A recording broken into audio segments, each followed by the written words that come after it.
Sate mugwa mukinyi.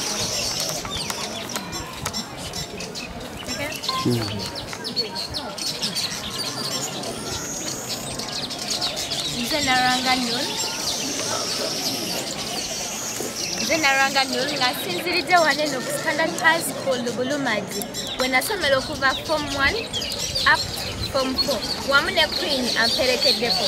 Simba muti bunene ogw'ekijjukizo waddala waneeno we natandikirwa accent gy'owulira yava wano buli kimu ky'olaba kyava wano. I'm telling you.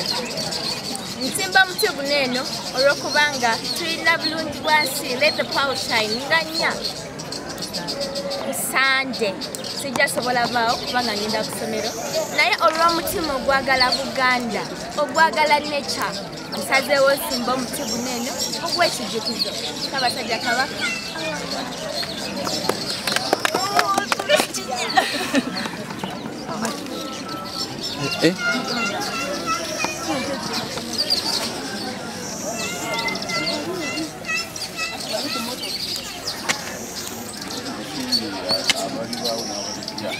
Era Mukama nga bagenda okuddayo bakulembere mu makubo bonna we bagenda okuyita. N'essomero lino oluwa omukisa mu linnya lya Yesu Kristo.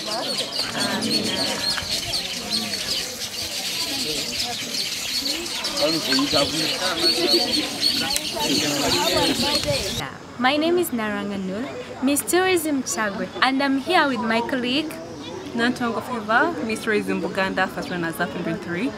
We are here for the campaign Let the Pearl Shine, as well as we green our tourism. We planted trees on my former schools, Aplas Home, St. Jude's Primary School, Standard High School. We are here to let people gain their confidence. As our campaigners, young girls, we promised you to make girls confidence. It's one of our plans.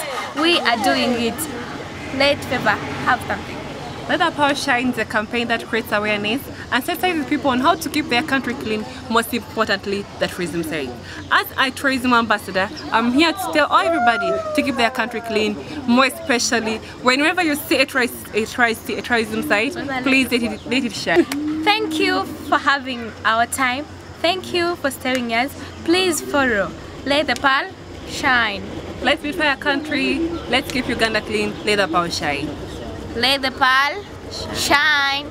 Sign out.